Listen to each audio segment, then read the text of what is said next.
খুলেছে সেটি হচ্ছে জনাব মোহাম্মদ শহীদুল ইসলাম, ঠিক আছে, উপশহর পাড়া, ঝিনাইদহ সদর, ঝিনাইদহ। উনি ডাক দিয়েছেন 1,80,00,000 টাকা।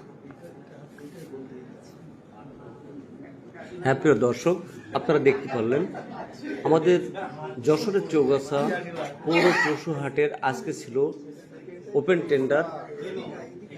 মামলার জটিলতার কারণে হাটটি পৌর কর্তৃপক্ষ কিন্তু খাস আদায় করছিলেন, তারপরে আবারও মামলার জটিলতার কারণে খাস আদায় বন্ধ হয়ে যায়।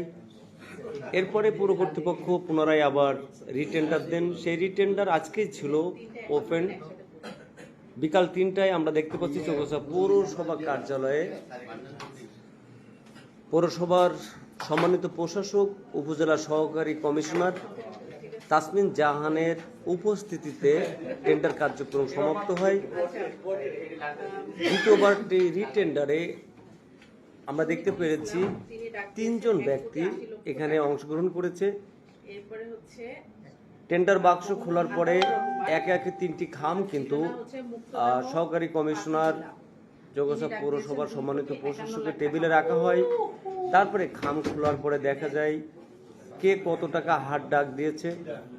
তো আমরা দেখতে পেলাম রিটেন্ডারে সর্বোচ্চ ডাক দিয়েছেন চৌগাছার পৌর পশু হাটের, আসলে ওনার কথা বলে শেষ করা যাবে না। পৌর পশু হাটটি চৌগাছায় স্থাপনে যার অসামান্য অবদান, সেই ব্যক্তি চৌগাছা উপজেলা বিএনপির সাবেক যুগ্ম সাধারণ সম্পাদক ও পাতিবিলা ইউনিয়ন পরিষদের বারবার নির্বাচিত চেয়ারম্যান জনাব আতাউর রহমান লাল। তিনি সর্বোচ্চ ডাক দিয়েছেন 2,51,00,000 টাকা।